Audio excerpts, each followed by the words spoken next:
Kepala Staf Angkatan Darat Jenderal Maruli Simanjuntak memastikan tidak ada intervensi dalam proses hukum kasus kematian Prada Luki Saputra Namo di Pengadilan Militer 315 Kupang, Nusa Tenggara Timur. Kasus tersebut sudah disidangkan dan dipastikan tidak ada intervensi. Hal tersebut ditegaskan Kasat saat kunjungan kerja di Palembang pada Rabu 5 November 2025 petang. Kasat mengingatkan sidang merupakan tempat dipertanggungjawabkan bukti dan saksi dari satu perkara. Sidang memiliki prosedur sendiri, mulai tuntutan, pembuktian, putusan, hingga banding.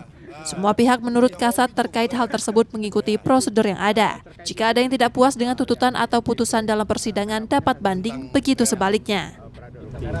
Jadi semua itu kan ada sidangnya, ya ada. Yang itu sidang juga tidak bisa kita intervensi, ya. Sidang itu bagaimana bukti-bukti, saksi-saksi, berarti dia harus bertanggung jawab, gitu. Kan ada prosedurnya kalau yang namanya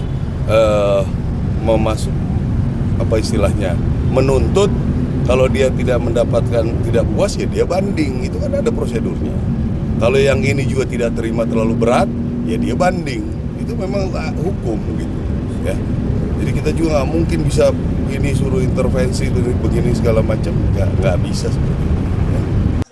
Keterangan Kasat tersebut menanggapi dinamika proses hukum kematian Prada Luki. Purwantoro, Kompas TV, Palembang, Sumatera Selatan.